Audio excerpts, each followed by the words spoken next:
Bonsoir à tous et bienvenue dans le club Le Figaro Idée, votre émission du Figaro TV qui aborde les grands débats d'actualité. Je suis très heureuse de vous retrouver pour cette 3e saison de notre émission.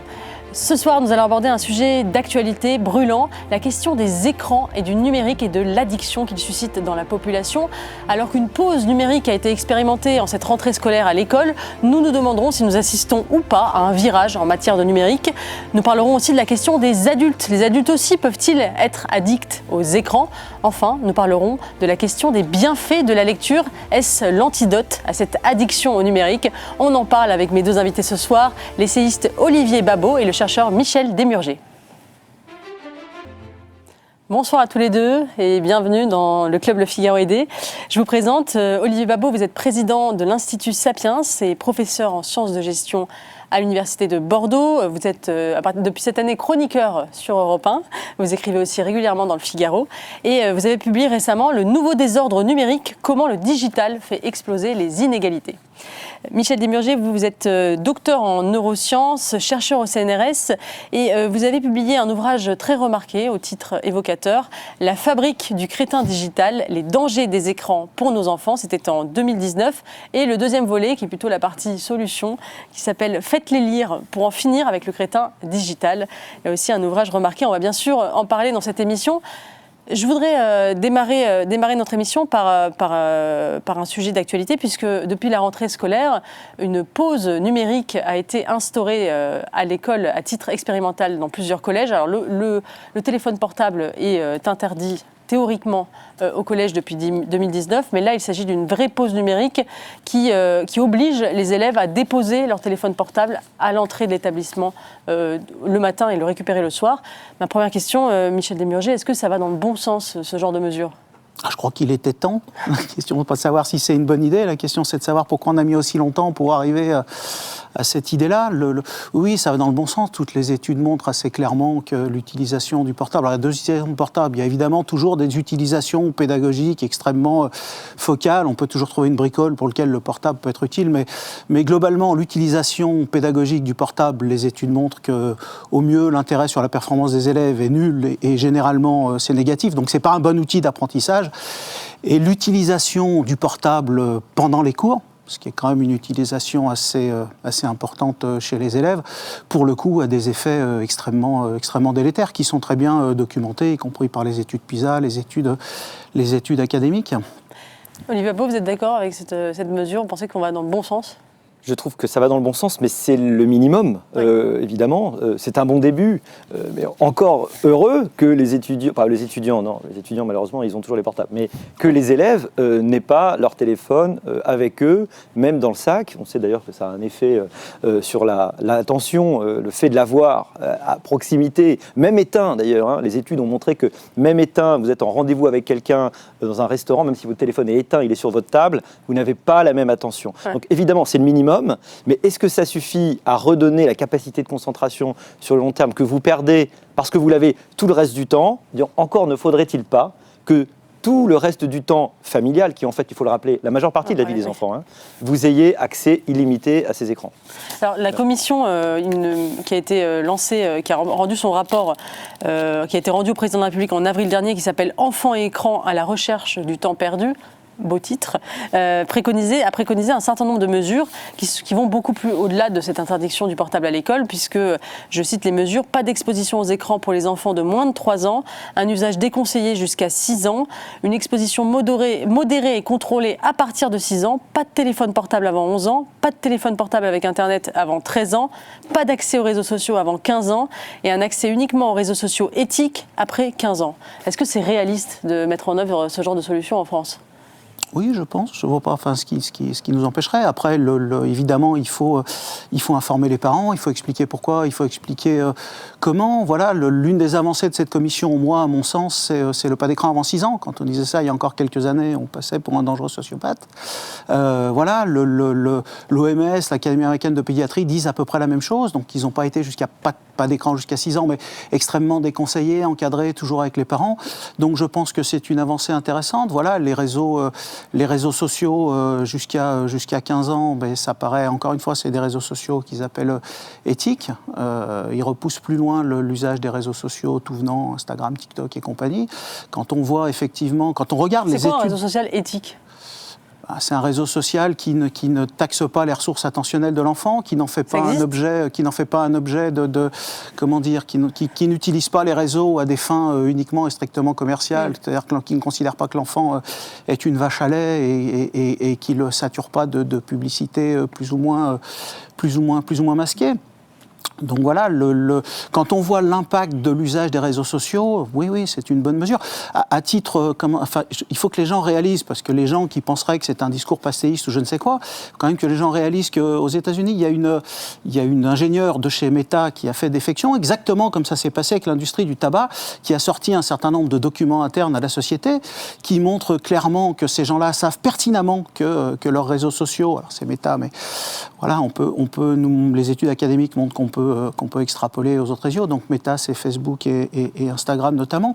Donc les données sont suffisamment alarmantes et suffisamment claires pour que 41 procureurs dans 41 États aux États-Unis aient porté plainte, comme ils l'ont fait avec l'industrie du tabac. Et les termes de la mise en accusation sont d'une brutalité rarement vue. C'est-à-dire qu'ils nous expliquent que ces gens-là ont piégé nos gamins, qu'ils ont utilisé les failles de leur système cérébral et que ça a des impacts négatifs considérables. Ça crée, les mots, c'est des dommages considérables sur leur santé mentale et leur santé physique. Donc voilà, encore une fois, oui, je pense que ces choses-là vont dans le bon sens. Je vois pas pourquoi elles ne pourraient pas être appliquées et elles me paraissent même en certains points assez timorées. Olivier Babot ? Je crois que c'est une bonne gradation. Elle est en fait assez ambitieuse par rapport à ce que beaucoup de gens font aujourd'hui, il faut le reconnaître. Ce qui est bien, je trouve, c'est de poser, il faudrait vraiment la publier, l'enseigner, la répéter, qu'elle soit vraiment très très connue, c'est de poser l'idée qu'il y a une gradation dans l'accès aux écrans. Et je crois que ce n'est pas évident pour tous les parents. Ce n'est pas parce que notre enfant sait marcher qu'on va le laisser partir dans la rue tout seul. On comprend bien qu'on va lui apprendre petit à petit à gagner en autonomie, à traverser, vous lui apprenez les règles. Eh bien, l'idée que les écrans, qu'Internet, que tous les usages possibles de tout ce qu'on utilise en tant qu'adulte, c'est aussi une gradation où vous avez un apprentissage et un accompagnement. Je trouve que c'est une très bonne idée, mais il ne faut pas juste le dire. Évidemment, toute la question, c'est comment tu fais passer ce message aux parents.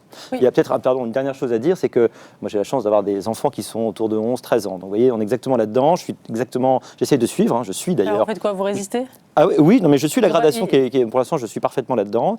Mais vous voyez très bien qu'il y a une pression très forte de l'école, parce que si à un moment donné, tous les camarades sont un cran au-dessus, vous avez une pression terrible de votre enfant pour dire moi j'ai pas accès à la même chose et évidemment ça sera beaucoup plus facile si à peu près tous les parents sont dans le même rythme. Voilà.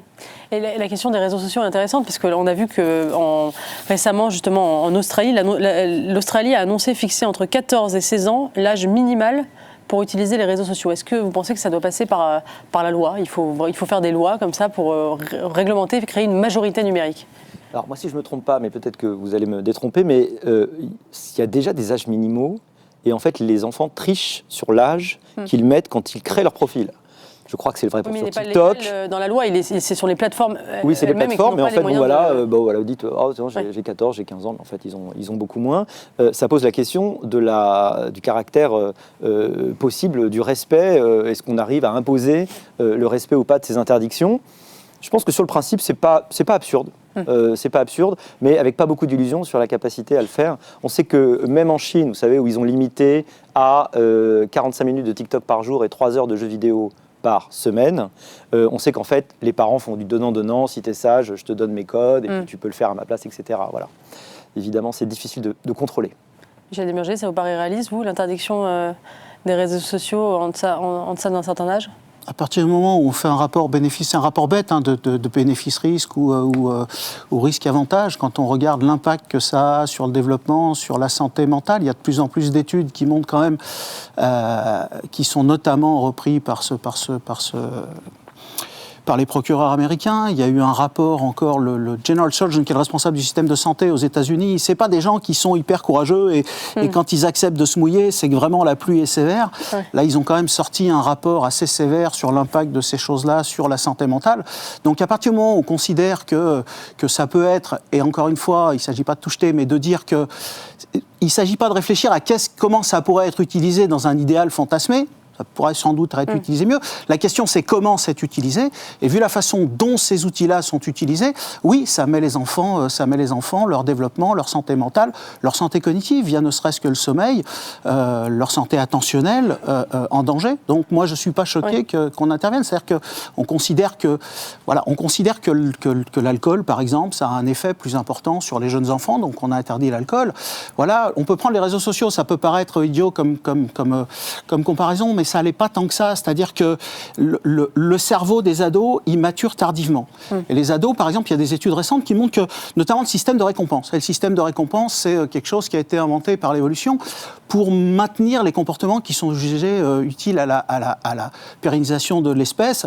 C'est-à-dire qu'un singe, quand il fait quelque chose de bien dans un laboratoire, on lui file une cacahuète. Nous, notre système de récompense, il nous file un shot de dopamine. Et donc, ces réseaux sociaux, ils ont une capacité monumentale à stimuler ce système de récompense, c'est-à-dire qu'à récompenser le système. C'est-à-dire que quand vous avez une interaction sociale positive ou quand vous trouvez une information, c'est pour ça que quand le portable il est dans le sac, la question c'est toujours... C'est difficile de lutter parce que notre cerveau nous dit il y a peut-être de l'information, donc on y va et on est récompensé quand on trouve l'information. Quand le réseau social nous lâche un like, on a une récompense. Et il y a des études qui montrent que on a notamment chez les ados et chez les jeunes enfants jusqu'à l'adolescence et la fin de l'adolescence, le fait d'aller souvent sur les réseaux sociaux, les checker, voir ses likes, il y a un dérèglement profond du fonctionnement du système de récompense.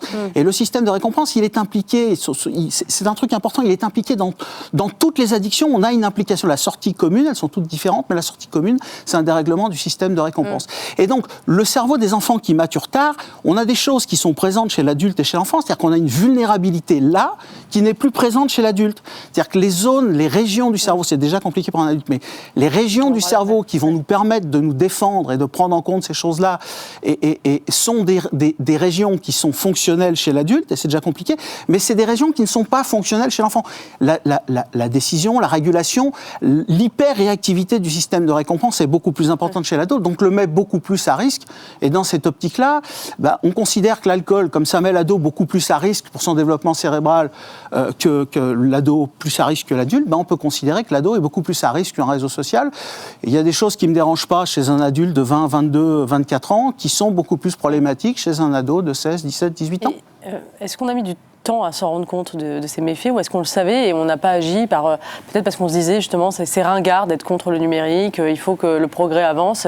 Est-ce que selon vous il y a eu on a réagi un peu trop tardivement, quitte à peut-être avoir une génération sacrifiée, la génération de ceux qui ont grandi entre les années 2010 et peut-être jusqu'à aujourd'hui, qui eux auront grandi dans un bain numérique sans limite? C'est fascinant parce qu'on a le même pattern sur tous les grands problèmes de santé publique. Vous prenez le tabac, vous prenez l'amiante, vous prenez le réchauffement climatique, vous prenez les pesticides.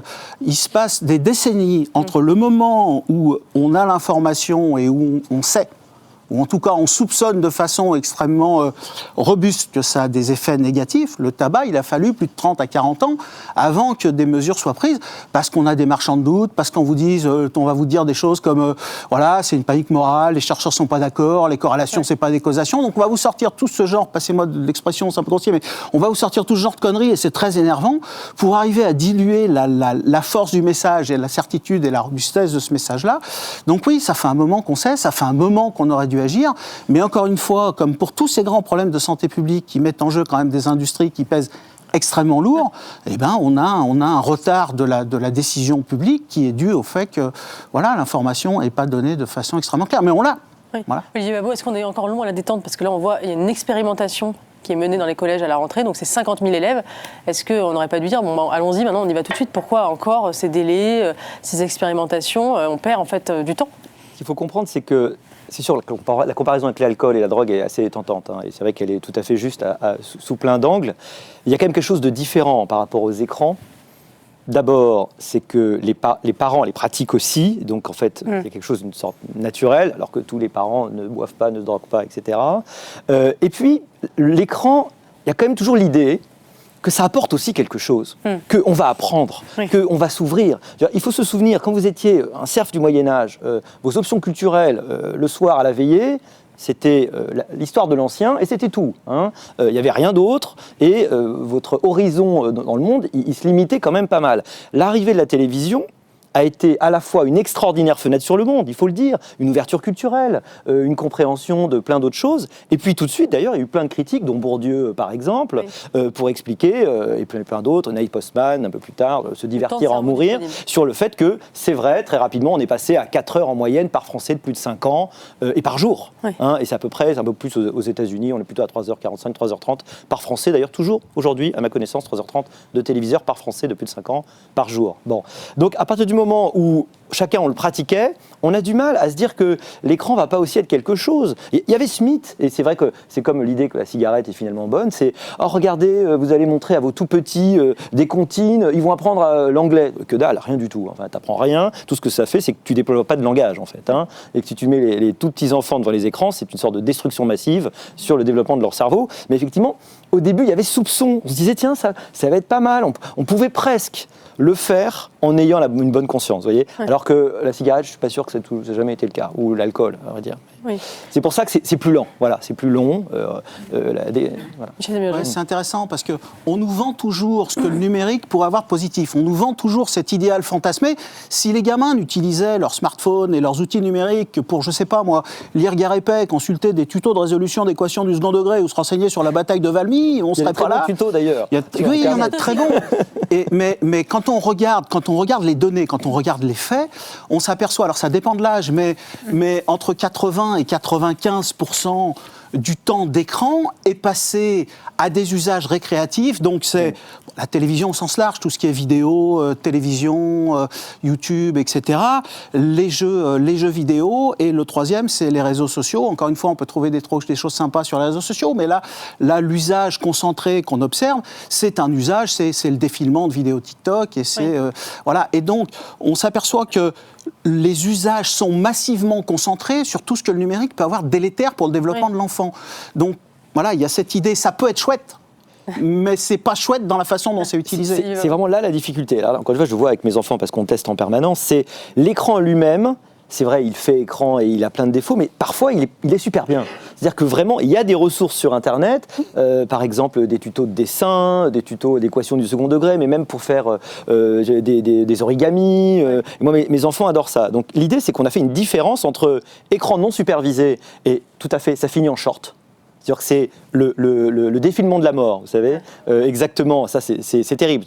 Une fois que j'ai expérimenté, ils sont capables de faire 3 heures, ils ne bougent pas du canapé, rien. Ils en ont regardé des milliers. Et puis, ce que j'appelle l'écran encadré, c'est-à-dire vraiment, tiens, on va regarder ensemble, qu'est-ce que tu veux faire ? Ça, ok, c'est intéressant, ou alors à la limite un point d'histoire, je vais te trouver un documentaire adapté à ton âge sur la guerre de 14, sur d'autres choses, sur Napoléon. Et là, on a bien fixé, on fixe un temps, c'est de l'écran. Mais c'est de l'écran différent. Et c'est ça qui est très compliqué, c'est que tous les contenus ne se valent pas. Voilà. Il y a des contenus beaucoup plus délétères. Justement, en parlant de contenu, vous avez parlé des jeux vidéo. Est-ce que selon vous, il y a un vrai problème avec les jeux vidéo ? Parce que là aussi, on a un discours qui critique tous ceux qui critiquent les jeux vidéo en disant voilà, ce sont des ringards qui n'ont rien compris à la richesse du jeu vidéo, la manière dont ça fait travailler les neurones, où ça apprend aux jeunes à se déplacer, etc. Enfin, on entend des discours qui nient justement la négativité des jeux vidéo. Pour vous, c'est un vrai problème aujourd'hui ? Ah oui, c'est un vrai problème. C'est-à-dire qu'on nous fait avec les jeux vidéo le coup qu'on nous a fait pour le tabac il y a 60 ans. C'est-à-dire le tabac, on nous disait, les fabricants se sont dit, on va essayer de trouver un truc positif. Donc ils ont trouvé un truc marginalement positif en nous expliquant que voilà, les gens qui fument, ça permet de contrôler un peu le poids. Donc ils ont un gain marginal, ils sont un peu moins en surpoids que les gens qui fument pas. C'est marginal, c'est 1 kilo ou 2 kilos. Voilà. Et on nous a mis ça en exergue. Pour les jeux vidéo, c'est exactement pareil. On a trouvé un gain marginal sur ce qu'on appelle l'attention visuelle. L'attention visuelle, c'est la capacité c'est vraiment la capacité à être distrait, en fait. C'est que quand quelque chose arrive dans votre champ visuel, vous allez tourner votre attention dessus comme un mort de faim. Le jeu vidéo vous apprend à vous occuper de tout ce qui se passe et de tout ce qui bouge dans dans l'environnement. C'est-à-dire que vous avez un zombie qui sort, il va falloir le flinguer, donc il faut étendre le jeu, il faut étendre l'attention partout, et il faut se projeter. Et donc ça hypertrophie cette réactivité à ce qui passe dans l'environnement. Vous êtes en cours, le gamin à côté de vous, il fait tomber un crayon, bah, vous allez vous jeter dessus comme un mort de faim au niveau attentionnel. Maintenant, c'est bien pour être ramasseur de balles à Roland-Garros, par exemple. Il y a l'une des personnes, quand on lui dit mais à quoi elle sert cette attention, qui est très ennuyée, là, qui réfléchit comme ça et qui vous dit, évidemment c'est difficile de trouver un intérêt à ce truc-là, donc elle vous dit si vous êtes nounou et que vous êtes dans un parc et que vous avez 8 gamins en même temps, vous avez moins de chances de les perdre. Évidemment on est tous nounous dans un parc avec 8 gamins, c'est courant. Et donc c'est pas le profil des l'idée gens c'est que on a joué sur la polysémie du mot attention, parce que l'attention, tant on l'entend, c'est la capacité justement à fermer les écoutilles, à pas s'occuper du bruit de la mouche qui passe ou du stylo qui tombe, à focaliser l'ensemble des ressources cérébrales sur une tâche. Et ça, les études montrent clairement que les jeux vidéo ont sur cette capacité-là, qui est la concentration, un effet délétère. Ils ont un effet délétère sur le sommeil, ils ont un effet délétère sur la réussite scolaire, ils ont un effet délétère évidemment sur le développement du langage, parce que indirectement, plus vous jouez aux jeux vidéo, moins vous allez parler, vous faire d'autres activités. Par exemple, juste une étude, vous prenez des gamins qui sont des gamins de milieux favorisés, qui sont des gamins de 12 ans, qui n'ont pas de problème scolaire. Ils sont choisis pour n'avoir pas de difficultés scolaires, ces gosses-là. On les prend pour ça. Milieu favorisé, pas de console de jeu, et les chercheurs leur disent, voilà, on fait une étude, on ne peut pas vous payer, mais on va vous offrir une console. Donc la moitié, ce qui est plusieurs centaines de gamins, la moitié reçoit la console au début de l'étude, qui dure 3 mois, l'autre moitié reçoit la console à la fin de l'étude. On ne peut pas faire plus propre quand même. Et donc on s'aperçoit qu'au bout de 3 mois, les gamins qui ont reçu la console, ils jouent une demi-heure par jour, parce que les parents contrôlent, s'il n'y en avait pas, il y a une raison quand même. Donc pour un différentiel d'une demi-heure, on s'aperçoit qu'on a déjà une chute des résultats scolaires, notamment en lecture, en compréhension orale écrite, qui est de 5%. Il y a une autre étude qui a été faite par des économistes. Ils sont assez géniaux, les économistes. Aux États-Unis, chez des étudiants, les étudiants, quand vous arrivez à l'université, on vous colle dans une chambre avec un coloc. Et ils ont regardé l'effet de est-ce que le coloc a une console de jeu ou pas et ils ont contrôlé, évidemment, pour les autres paramètres. Quand votre coloc a une console de jeu, vous allez, au lieu de passer, vous allez passer 45 à 50 minutes de moins par jour à faire vos devoirs, par exemple, et à travailler. Et à l'arrivée, c'est 10% sur la moyenne. Donc, vous allez perdre 10% de vos compétences scolaires.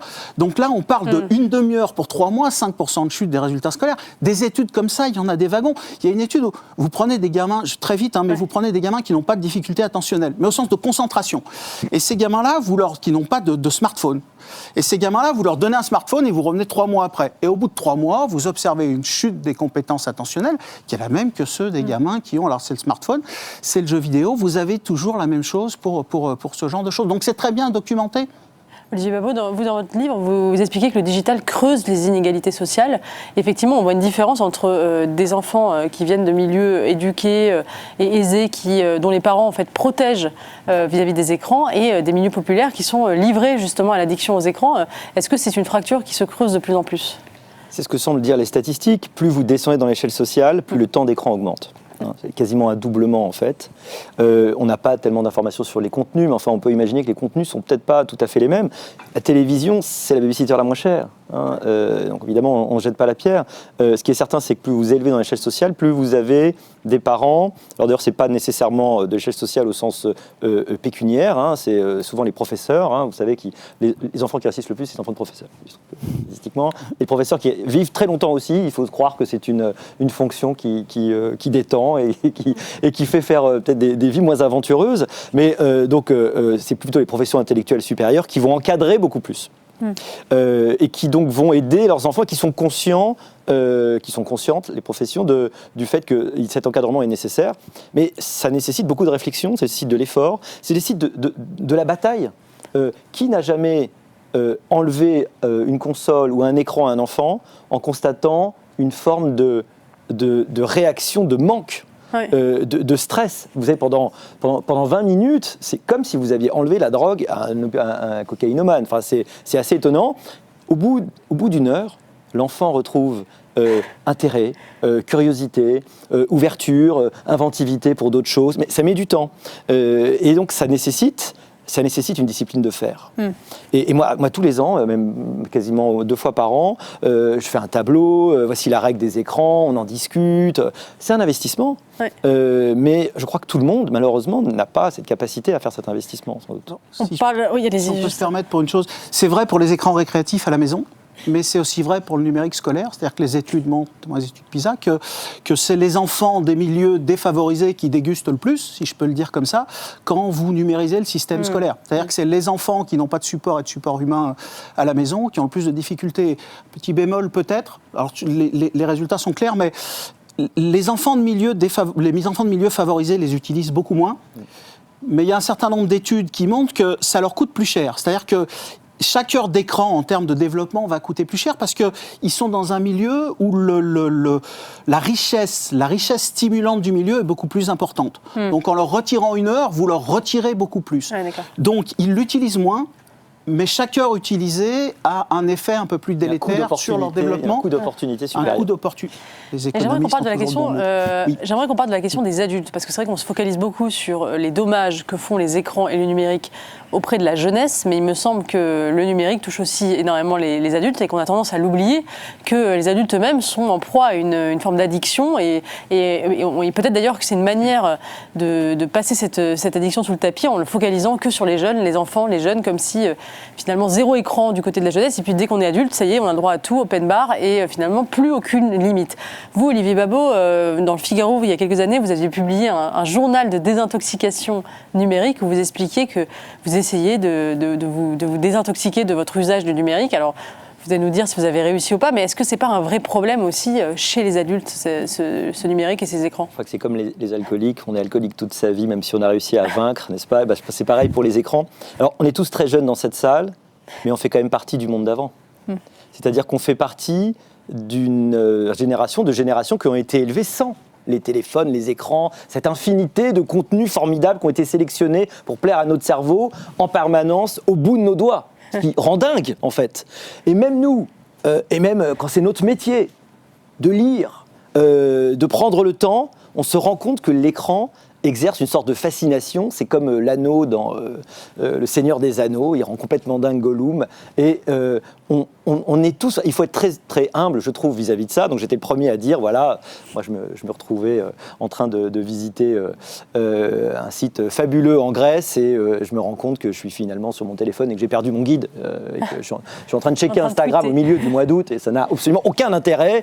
Et tu te rends compte que c'est effectivement un comportement qui est une forme de dépendance. Alors on essaye de lutter, moi je mets des limites sur mes applis, j'essaye de mettre mon téléphone à distance quand je suis chez moi, en particulier parce que les problèmes des enfants dont on a parlé, c'est aussi des problèmes d'exemple des parents. C'est-à-dire, quand les parents sont en permanence... Tu ne veux pas dire aux enfants de lire Proust si toi, tu es en train de regarder, je sais pas, Hanouna, tu vois, c'est pas possible. Et à un moment donné, tes enfants vont globalement faire ce que tu fais, plus tard. Et donc, il faut donner l'exemple, et c'est très dur. C'est très dur parce qu'aujourd'hui, de plus en plus, le travail demande qu'on ait en permanence, on a des mails, on a des messages, donc c'est pour la bonne cause, quelque part aussi. Puis on règle des questions avec le téléphone qui nous permet de faire de plus en plus de choses. Il faut se forcer à le mettre à distance, se dire tiens, à partir de 22h tous les soirs, plus de téléphone, je ne m'endors pas avec mon téléphone, mais voilà, encore avec beaucoup d'humilité, je continue, j'essaye en permanence, mais c'est un chemin difficile. Michel Desmurger, vous qui avez beaucoup étudié l'impact cognitif des écrans, est-ce que ça continue d'avoir un impact même chez les adultes ? Parce que vous avez expliqué la différence des cerveaux, mais est-ce que même chez l'adulte, ça rend aussi crétin ? Alors, c'est pas le même impact. C'est-à-dire que le cerveau de l'enfant, il est en construction, donc c'est beaucoup plus délétère que sur un cerveau, si j'ose dire, déjà construit. Donc, il y a des effets. Ça ne veut pas dire qu'il n'y a pas d'effet, chez l'adulte. C'est un peu si vous faites passer une tempête sur une maison qui est en train de se construire, la maison va tomber. Si vous faites passer la même tempête sur la maison construite, ça aura moins d'effets. Les effets sur les adultes, pourtant, ils sont importants. Vous avez des effets sur le sommeil, et à travers le sommeil, vous avez des effets sur tout un panel sur la santé mentale, sur l'angoisse, la dépression, le rendement au travail, etc. Donc les effets sur le sommeil sont extrêmement bien documentés chez l'adulte. Vous avez des effets sur l'espérance de vie, le risque sanitaire via la sédentarité. On pense toujours que rester assis, c'est pas grave si on fait du sport le soir, mais la réponse c'est si, c'est-à-dire que la sédentarité et faire du sport, c'est deux choses différentes. Si vous restez assis plusieurs heures d'affilée par jour, alors il y en a qui sont obligés pour leur travail, ceux-là, on peut leur conseiller toutes les des heures et demie, 2 heures de se lever, de faire le tour de la machine à café, d'aller causer avec leurs copains. Parce que ce qui se passe avec la sédentarité, c'est qu'il y a tout un tas de déchets organiques qui sont produits. Et en fait, ils sont capturés, pour une partie, en fait, c'est l'hypothèse, par la machinerie métabolique musculaire. Et quand vous restez assis trop longtemps, ces déchets sont plus capturés. Donc, ils vont se mettre sur les organes. Et c'est ça qui explique que le fait de rester assis, même si vous faites du sport le soir, ça a des effets délétères. Il y a eu des modélisations. Alors, c'est rigolo. Vous savez, pour le tabac, on regarde combien les gens fument et combien d'espérance de vie en moyenne ça coûte. Et on rapporte à chaque cigarette une durée. Voilà. Ils ont fait pareil avec les écrans. Et la question, c'était chaque heure d'écran consommé, combien ça nous coûte d'espérance de vie. C'est-à-dire qu'à chaque fois que vous regardez Dr House, combien ça vous a coûté d'espérance de vie? La réponse, c'est 22 minutes. C'est-à-dire qu'à chaque fois qu'on passe une heure devant les écrans en sédentarité, en moyenne, ça nous coûte 20 minutes. Alors, c'est pas parce que vous passez une heure dans votre vie, mais c'est cumulé. Voilà. Quand on prend le temps cumulé que ça a sur l'espérance de vie divisé par l'estimation du nombre de temps, c'est à peu près ce qu'on a. Sur l'adulte, vous avez aussi des effets sur alors, chez l'ado qui est exposé à des images tabagiques, alcooliques, etc., ça augmente massivement le risque qu'il se mette à fumer et boire. Chez l'adulte, il n'y a plus cet effet parce que c'est mature et peut s'en défendre plus facilement. Par contre, un adulte qui fume, un adulte qui a tendance à boire, va boire et fumer beaucoup plus s'il est exposé à ce genre d'images. Si on veut s'arrêter de fumer, par exemple, et qu'on est exposé à des images tabagiques, ça va être beaucoup plus compliqué. Donc, il y a des effets sur ces comportements-là. Et puis, il y a des effets sur la sénescence. C'est-à-dire que sur la maladie d'Alzheimer, par exemple, il y a une étude qui montre que chez les plus de 50 ans, la moyenne, en gros, c'est 4-5 heures de télévision par jour. Dès 3 heures, vous multipliez par 2, c'était cette étude-là, le risque de sénescence de maladie d'Alzheimer. Et c'est pas parce que l'écran va vous coller la maladie dans le cerveau, c'est parce que l'écran, il va agir sur l'ensemble des facteurs de risque de la maladie. C'est-à-dire qu'il y a par exemple la stimulation intellectuelle. On ne peut pas dire qu'Hanouna, ça vous arrache le neurone. Donc voilà, donc il y a ça. Il y a la sédentarité, il y a le sommeil, il y a l'obésité, il y a le tabagisme, etc. Tout ça, c'est des facteurs de risque. Et tous ces facteurs de risque sont impactés par l'usage des écrans chez l'adulte. Donc, il y a des choses chez l'adulte, il y a des effets sur l'attention aussi. On a une dégradation progressive de l'attention. Alors, c'est plus réversible, mais on a quand même les effets sociaux, c'est-à-dire sur la capacité d'être ensemble, de parler, de leur enfermement. Parce que aujourd'hui, on est quand même dans une société où jamais l'espérance de vie n'a été aussi longue et où jamais on a passé autant de temps sur les écrans. Donc, est-ce que vraiment ça a un impact sur la santé? Alors, on ne peut pas le mesurer encore. C'est récent. Oui. C'est-à-dire que voilà, le smartphone, le premier, c'est quoi? C'est 10-15 ans, donc il faut attendre un peu. On commence, à travers l'obésité, tout ça, à avoir un renversement, notamment aux États-Unis, au moins une stagnation dans un certain nombre de pays. L'espérance de vie en bonne santé commence aussi à souffrir un peu. Donc, on a des problèmes à ce niveau-là aussi, au niveau sanitaire. Olivier Babot, vous avez écrit dans votre livre La tyrannie du divertissement que finalement la société dans laquelle nous vivons, une société d'abondance, on essaie de dégager le plus de temps possible et finalement on consacre un pourcentage de notre vie au travail assez faible par rapport au 19e siècle et finalement on a beaucoup de temps disponible aussi et c'est peut-être aussi pour ça qu'on le consacre aux écrans. Est-ce que c'est pas logique finalement que ce temps disponible que nous n'avions pas soit occupé par quelque chose? Finalement les industries du numérique n'ont fait que s'engouffrer dans ce temps de divertissement qui nous a été offert. Absolument, en le monétisant. Alors, on étonne toujours les gens en disant, mais aujourd'hui, globalement, le travail, c'est-à-dire le moment où vous allez travailler pour gagner votre vie avec un employeur, ce sera entre 10 et 15% de votre vie au total. Pour quelle raison? C'est parce qu'on vit très longtemps, parce qu'on fait beaucoup d'études, et parce qu'en fait, on travaille beaucoup moins qu'avant, alors qu'au 19e siècle, typiquement, la vie éveillée d'un ouvrier, c'était 70% de travail, avec donc un petit peu de repos. Ce travail est arrivé relativement rapidement au cours du 20e siècle, ce loisir est arrivé autour du 20e siècle, et c'est vrai qu'on n'y avait pas été tellement préparé. C'est-à-dire que l'explosion du temps libre n'a pas été questionnée. Elle était un tout petit peu en fait par la gauche, par exemple au moment du Front populaire.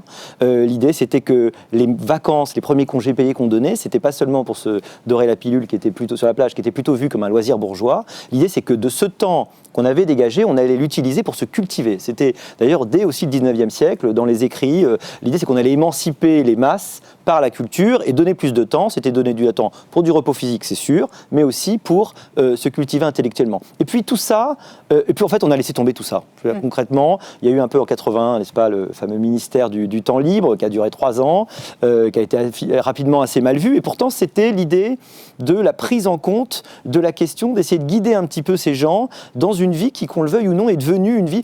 L'espérance de vie à la retraite, aujourd'hui, c'est 22 ans pour les hommes et 26 ans pour les femmes. On va aller vers les 30 ans bientôt. C'est-à-dire c'est quasiment, en gros, un bon tiers de ta vie que tu vas passer à la retraite, et c'est formidable. Jamais on ne prépare vraiment les gens à ce moment-là. Et l'idée qu'on te prépare aussi à bien utiliser ton otium, ton temps libre, c'est quelque chose qui est mal enseigné en fait. C'est bizarre qu'on présente l'école comme étant le prélude à la vie de travail, alors qu'elle est plutôt le prélude à la vie d'adulte, de citoyen, de personnes épanouies, et puis ce moment extraordinaire où on te demande que de cultiver ton cerveau. Donc on n'a pas osé faire le distinguo entre les activités qui enrichissent, ce que j'appelle la scolée, au sens grec, du loisir studieux, du loisir actif, du loisir qui t'augmente, et puis l'osium au sens où on entendait les latins, et puis l'oisiveté passive. Voilà. Et c'est vrai que plein d'industries ont trouvé des moyens de rentabiliser cette attention, ce temps, tout d'un coup libéré, qui nous transforme en travailleurs involontaires, en producteurs, en tout cas producteurs d'attention, producteurs de données, et parfois en producteurs de contenu, puisque vous êtes encouragés aussi à produire des contenus pour pas cher, qui vont nourrir le Moloch numérique. Je me souviens que Michel Serres, l'académicien Michel Serres, en 2012, avait publié un texte qui s'appelait « La petite poussette », où il évoquait cette question du numérique de façon sans doute un peu naïve, où il disait finalement, on est dans un monde nouveau, une nouvelle génération. La petite poussette, c'était le pouce en fait avec lequel maintenant on tapait des messages sur les smartphones. Enfin, il n'y a pas encore de smartphones, mais sur les téléphones portables et sur Internet. Et il disait finalement, c'est merveilleux parce que nous basculons dans une nouvelle civilisation qui n'est plus celle de l'écrit, mais qui est celle de la civilisation numérique, où finalement l'accès à la connaissance est devenu à portée de clic, à portée de pouce. On n'a plus besoin finalement de transmettre du savoir, puisque de toute façon, tout le savoir est disponible à portée de clic avec Internet. Est-ce qu'on n'a pas été aussi victime de cette illusion d'un savoir à portée de main qui n'aurait plus besoin de la transmission finalement pour être assimilé? Alors, petite poussette, c'est rigolo parce qu'il cherche à expliquer à quel point, c'est un peu comme l'histoire des digital natives dont on sait que maintenant... C'est un peu du flanc. Digital native, c'est quoi? Digital native, c'est les enfants qui seraient nés avec le numérique, donc qui aura une aptitude phénoménale à utiliser le numérique pour ce qu'il a de positif. Et on s'aperçoit que le fait d'être capable d'utiliser les réseaux sociaux et des applications simplissimes ne vous donne aucune compétence particulière pour utiliser ce que le numérique peut avoir de positif en termes de recherche d'informations, d'utilisation d'un certain nombre d'outils bureautiques. Et voilà, donc ces enfants-là ne sont pas plus compétents parce qu'ils sont capables d'utiliser ces choses. Et Michel Serres nous dit, en fait, voilà, ils sont extraordinaires parce que, j'ai l'impression qu'ils cherchent, ils sont capables d'envoyer des SMS avec 2 pouces. Et c'est à peu près, tout ce qu'ils trouvent d'intéressant. Donc voilà, du coup j'en ai perdu le fil de votre question, pardon. Non, est-ce qu'on n'a pas été victime de cette illusion d'un savoir immédiatement disponible qui n'aurait pas besoin d'être transmis? S'il y a vraiment une idée qui mérite le panthéon de la stupidité humaine, il faut lui créer, mais il faut la mettre tout en haut, c'est l'idée qui est développée par un certain nombre de gens, y compris d'universitaires très pro-numériques, qui vous expliquent effectivement tout est sur Internet et il n'y a rien besoin de savoir parce que tout est disponible en 10 millisecondes, tout est disponible, vous avez toutes les informations du monde. Ça me fait une belle jambe qu'elle soit sur Internet parce que ce qui me permet de lire un texte, ce qui me permet de lire un article du Figaro, ce qui me permet de comprendre ce que je vous dis, c'est les informations qui sont intériorisées. C'est-à-dire que si en mathématiques, vous allez voir les intégrales de Leibniz, c'est dessus, mais si vous n'avez pas tout ce qui se passe avant, vous n'allez rien comprendre. Si je vous donne un texte comme, je ne sais pas, si je vous donne un texte à lire, et si vous avez pas, si je vous dis par exemple des choses très simples comme il a frappé un roulant au 4e coussin et ça s'est terminé par un double jeu. Tous les mots sont simples. Soit tu es Canadien et tu joues au baseball et tu comprends, soit tu comprends pas. Et donc il faut l'ensemble. Et tous les éléments sont comme ça. Il faut l'ensemble des informations. Si je vous dis Hélène Keller était capricieuse quand elle était petite, soit tu connais Hélène Keller et tu comprends ce qu'elle est, tu comprends pourquoi c'est ça. C'est une petite c'est une vie extraordinaire, Hélène Keller. Elle était sourde, elle était muette, elle était aveugle et elle a eu une trajectoire de vie à force de volonté. Voilà, c'est Oscar Wilde Twain qui disait Napoléon a essayé de conquérir le monde par la force, il a échoué, et Hélène Keller a essayé de le conquérir par la volonté, elle a réussi, et c'est extraordinaire. Donc si je vous dis cette phrase, soit vous connaissez Hélène Keller, voilà, si je vous dis un truc aussi simple dans le journal, il y avait l'hiver passé, il y avait le journal, verglas, : circulation des poids lourds interdite. Ça nous paraît super simple comme phrase, mais l'ensemble d'informations qui est empaqueté là-dedans, c'est tout un paragraphe. Qu'est-ce que c'est le verglas? Pourquoi les poids lourds? Et si vous n'avez pas ces informations derrière d'arrière-plan, eh ben, vous comprendrez jamais. Et toutes les études, pour le coup, montrent que notre capacité à comprendre, notre capacité à lire, mais aussi notre capacité à penser, c'est bien beau de comprendre, mais penser sur rien, c'est pas penser, c'est divaguer. Les gens me disent, moi, je pense par moi-même. Mais si tu n'as rien pour penser, tu ne penses pas, garçon, tu divagues. Et donc, ces informations, toutes les études montrent, mais alors pour le coup, clairement, notre créativité, notre capacité à comprendre, notre capacité à expliquer, à avoir des idées, notre capacité à créer, à nous expliquer à l'oral, à synthétiser les idées, tout ça, ça dépend intimement de nos connaissances d'arrière-plan.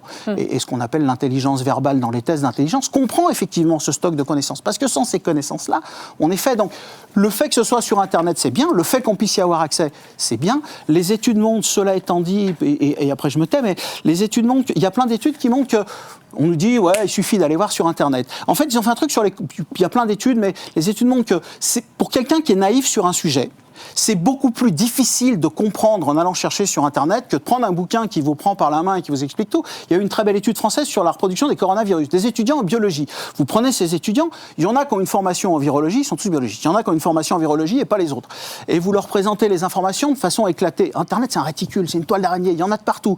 Donc vous êtes obligé d'organiser les informations, d'essayer de repérer les informations foireuses, de les synthétiser, de les hiérarchiser. Dans un bouquin, tout est fait. Le mec, il vous prend par la main.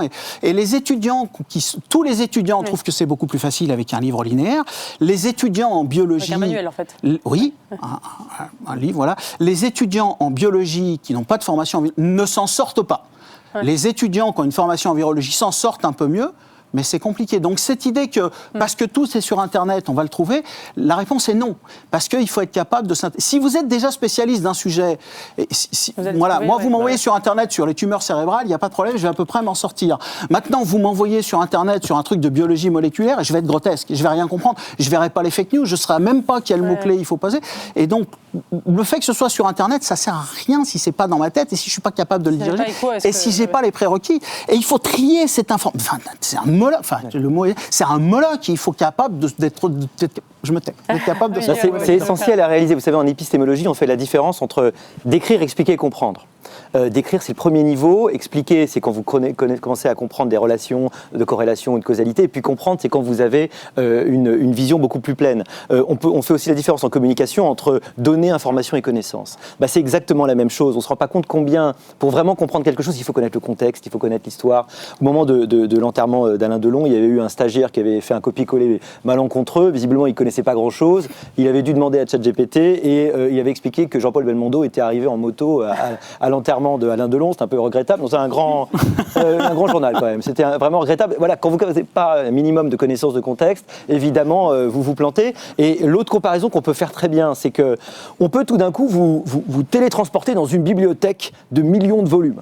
Mais est-ce que vous allez vraiment savoir plus de choses ? En réalité, ce qui vaut mieux, c'est votre bibliothèque, on sait qu'elle a de la valeur si vous avez lu les livres, vous les avez achetés vous-même, vous les avez choisis, et vous les avez rangés. Et là, vous les avez intériorisés. Et là, votre bibliothèque, vraiment, elle servira à quelque chose. Et Victor Hugo qui disait, il y a des gens qui ont une bibliothèque comme des eunuques ont un harem. Oui, justement, dans votre livre sur la tyrannie du divertissement, vous dites que finalement, la culture générale va faire son grand retour, paradoxalement, dans les armes du succès, parce que finalement, on pourrait croire une époque d'hyper-spécialisation, de technicité absolue. Aujourd'hui, la culture générale, ça ne sert plus à rien, ça ne sert à rien de connaître le latin, ça ne sert à rien d'avoir lu les grands classiques de la littérature, en tout cas pour réussir. Et vous dites non, aujourd'hui, justement, puisque la technique est à disposition de tous, avec les outils notamment d'intelligence artificielle, ce qui va faire la différence, c'est justement les humanités, c'est-à-dire ce qu'on aura appris par les livres. Est-ce que vous pouvez expliquer et développer ce propos ? Oui, c'est ma conviction, et plus les choses vont, plus je pense que c'est vraiment ce qui est en train de se passer. C'est-à-dire qu'à un moment donné, il y avait l'idée tous codeurs. Alors c'est très bien de faire de la logique formelle, c'est formidable pour les enfants, mais tous codeurs, on voit que c'est terminé, c'est plus la peine, puisque de toute façon, l'IA générative va pouvoir coder à notre place.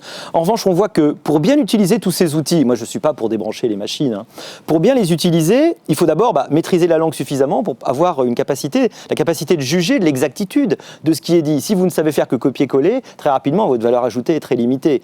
Être capable de juger de la production des machine, et de soi-même de faire des liens, c'est vraiment interlegere, c'est-à-dire que cueillir, c'est faire des liens à un moment où les machines vont faire les choses les plus évidentes, toute cette créativité, le fait d'aller au-delà et d'utiliser tout ça, ça sera donné à des gens qui ont une culture très très vaste. Alors on pourrait en parler rapidement, mais la culture générale, elle a cet avantage, par exemple, de te faire comprendre que beaucoup de choses ont été pensées depuis le début de l'humanité et que tu n'arrives pas, que l'humanité n'est pas née il y a 10 ans et qu'il y a des choses très intéressantes qui ont été faites, imaginées. Ça te permet d'empêcher de refaire les mêmes erreurs et ça te permet aussi de te situer, d'ailleurs historiquement c'est important, se situer dans l'histoire humaine dans le temps long. Voilà. Enfin, on pourrait évidemment en parler très longtemps, ce qui veut dire que c'est une forme de revanche de l'honnête homme, évidemment de la Renaissance. Et du généraliste sur le spécialiste des humanités sur l'ingénieur. Vous, Michel Desmurger, vous avez intitulé votre dernier livre « Faites-les lire » et vous dites finalement il y a un bienfait de la lecture, il faut lire les enfants, non seulement les enfants mais sans doute aussi les adultes.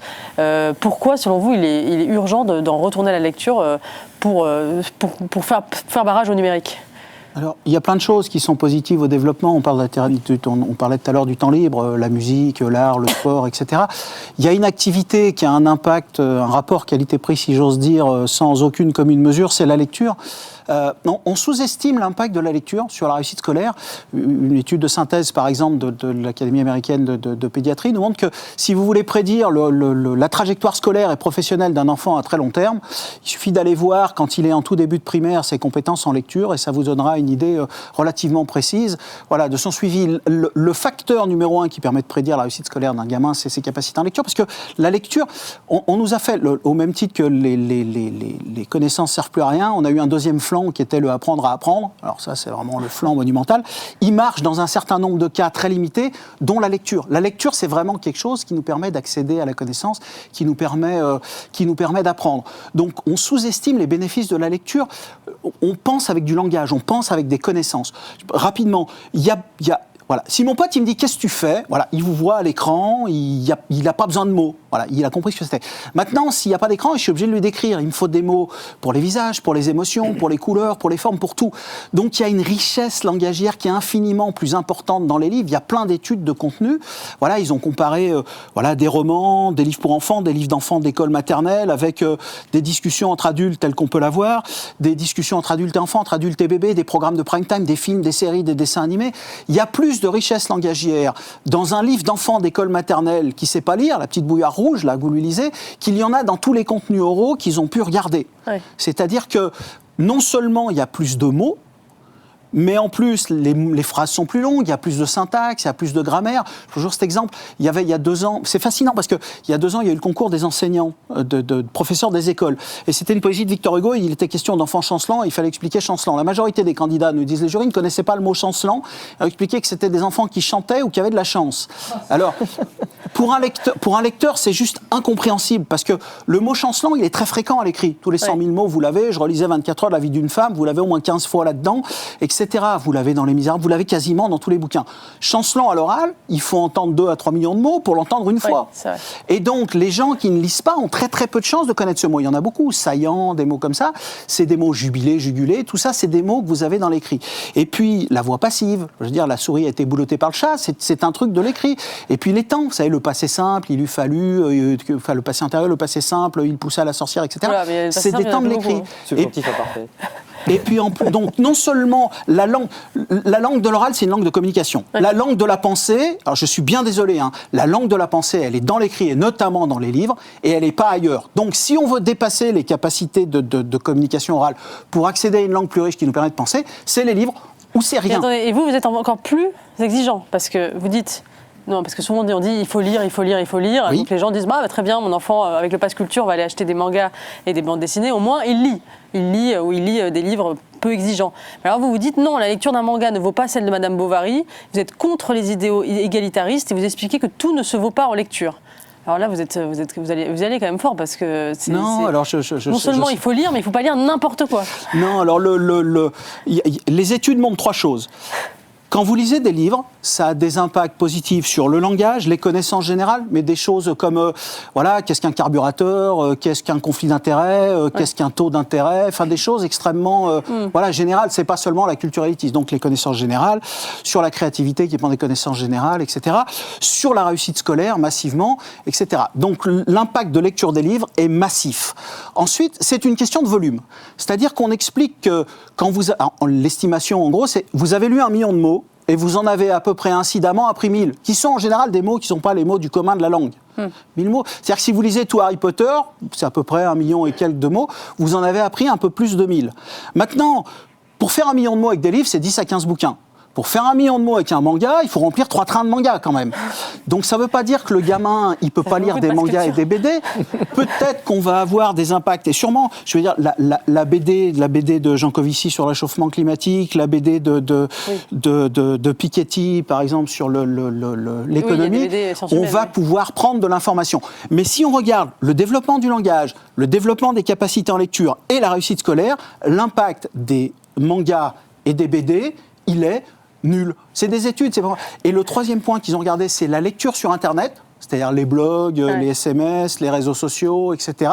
Et l'impact, il est globalement négatif. Voilà. C'est-à-dire que les bouquins, c'est super bien, les BD, les mangas, pour ces 3 domaines, alors ça ne veut pas dire que sur l'imagination accréditée, il n'y a rien et qu'il faut arrêter d'en lire. Ça veut dire que si la diète de lecture des gamins, c'est juste des BD et des mangas, il n'arrivera pas à moissonner tous les bienfaits du langage parce que c'est une question de... Et la lecture sur Internet a un effet négatif. Point. Olivier Babot, pour te conclure, peut-être, il nous reste oui, alors, c'est Neil Postman dans Se distraire, en mourir, de mémoire années 70, peut-être un peu plus tôt, qui déjà disait on sort de l'âge typographique. Pourtant, on était dans l'âge... Et en fait, je crois que vraiment, malheureusement, aujourd'hui, on en est sorti avec beaucoup d'illusions, parce que là encore, je parlais d'intelligence artificielle générative, il y a beaucoup de gens qui s'enthousiasment en disant regardez, c'est formidable, le livre, maintenant, vous allez pouvoir générer automatiquement la vidéo qui va avec et qui le décrit. Mais c'est pas du tout la même opération. Quand vous lisez Madame Bovary, vous imaginez des choses différentes sur la maison Madame Bovary, etc., son mari, et vous avez une lecture active et c'est vraiment pas du tout la même opération en fait. Regarder des vidéos comme les gens font malheureusement de plus en plus et lire, c'est évidemment 2 opérations complètement différentes. Écoutez, merci beaucoup pour ce débat vif et argumenté. Espérons en tout cas que l'écrit revienne sur l'image. Au Figaro, on fait les 2 puisqu'on a un journal papier et Figaro TV, vous pouvez nous regarder, mais n'oubliez pas de lire le Figaro également. Vous pouvez aussi retrouver le club Le Figaro ID sur YouTube et également en podcast. N'hésitez pas à vous abonner au podcast Le Club Le Figaro ID. Merci à tous les 2. Je rappelle vos livres. Faites-les lire, donc Michel Lémurger aux éditions du Seuil et Olivier Babot, La fabrique du La tyrannie. La tyrannie du divertissement et comment le digital fait exploser les inégalités. Merci beaucoup à tous les 2. La semaine prochaine, je recevrai le gynécologue Israël Nizan et Sophie Audugé. Nous parlerons d'un autre sujet de société. Faut-il éduquer les jeunes à la sexualité ? Très bonne soirée.